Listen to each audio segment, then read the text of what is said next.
Donald Trump's rhetoric on Iran now confronts a harsh reality. This morning, hours after his primetime address defending his decision to enter into an armed conflict with Iran, the conservative National Review issued this blunt critique, quote, Trump's speech didn't make the case. The New York Times noted that the president's failure to, quote, define a clear path out of the conflict was determinative. And Wall Street also experienced volatility in both oil and stocks after the president bizarrely claimed that the Strait of Hormuz would open, quote, naturally. The strait will open up naturally, that will resume the flowing, and the gas prices will rapidly come back down. Stock prices will rapidly go back up. Many nations do not appear to share the president's confidence that the strait will open naturally. Today, diplomats from over 40 countries met to discuss a plan to reopen the strait. The AP reports that the United States did not attend. In his speech last night, President Trump also doubled down on threats to attack civilian infrastructure in Iran, a potential war crime. The president said, quote, if there is no deal, we are going to hit each and every one of their electric generating plants. And, quote, we're going to bring them back to the Stone Ages where they belong. This afternoon, Trump posted a video of a strike on a major bridge near Tehran with the caption, quote, much more to follow. Just to recap, Iran's regime remains in place. Iran continues to have a stock of enriched uranium, and Iran continues to choke off access to the Strait of Hormuz. New polling shows that Americans disapprove of the president's handling of this war by a 2-1 margin.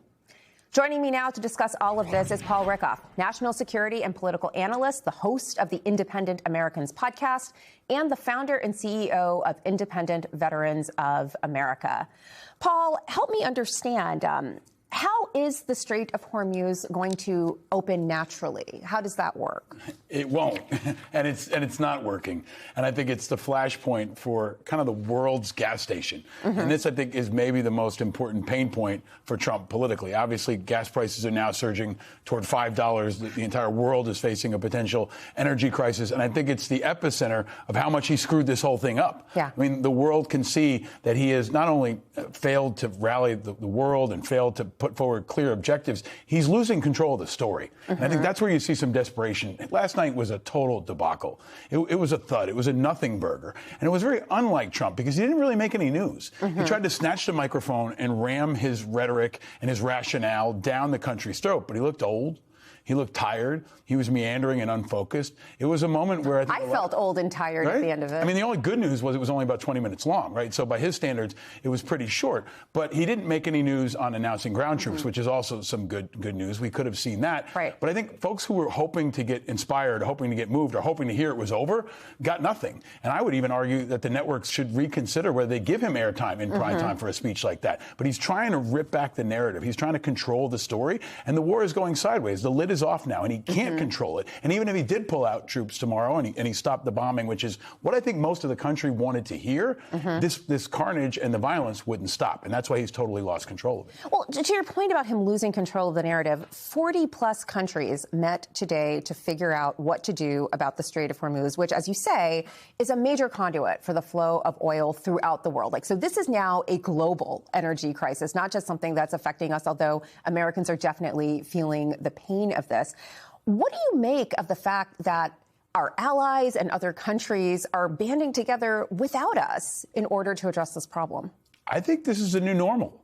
I think we have to face a new normal where America is not necessarily causing the shots, calling the shots. I mean, we are causing the shots. We're causing the shots and causing the shock, but we're almost being treated like a rogue nation. I mean, we're becoming more isolated by the day. He didn't attack NATO last night full-throatedly like they had previewed, which I think is important because the Italians have closed airspace to American assets. The Spanish have closed American airspace to American. So we become more and more isolated. And I think now what we're seeing is we can't drive the rest of the world, and the rest of the world can can move on without us. We're seeing that Israel is going to move forward regardless of what the U.S. does, and now everyone else is suffering. So they're going to put Donald Trump in a little corner, right, and hope that he doesn't act up. The problem is we have 50,000 American troops in harm's way. We've still got thousands that he could drop onto the ground. There's now reporting that he wants to do an operation to insert special forces and try to secure the uranium. But every one of his objectives that he's tried to lay out, as you illustrated, have all been left incomplete. So even as he continues to shift the goalpost and move the narrative, the world is calling his bluff. And I think most importantly, we're less safe,